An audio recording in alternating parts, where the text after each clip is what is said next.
वजीर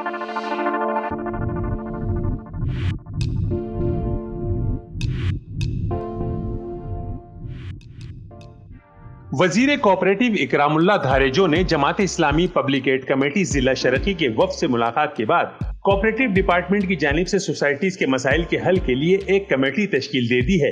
committee registrar Riyazul Hasan सेतु, deputy registrar Naveed Ali Abbasi और MD cooperative Ejaz Ali Khatri पर मुश्तमिल है। इसी सिलसिले में एहसानाबाद, अजीमाबाद, TNT, स्टेट बैंक और पाक ऑडिट सोसाइटीज के अलाटीज पब्लिक एड कमेटी जिला शरकी के सदर Syed Qutub Ahmad, incharge builder and cooperative cell Adnan Sharif और दीगर की मौजूदगी में कमेटी के अहदेदारान का इजलास हुआ। इजलास में सोसाइटी अलाटीज ने अपने मसाइल पेश किए और उनके हल के लिए बाहमी मुशावरत से लाएमल तय किया गया। इस मौके पर कोऑपरेटिव सोसाइटीज के अलाटीज का कहना था कि तारीख में पहली बार किसी जमात को सोसाइटीज मेंबरान को उनका हक दिलाने के लिए इखलास के साथ मुतहर्रिक देखा है।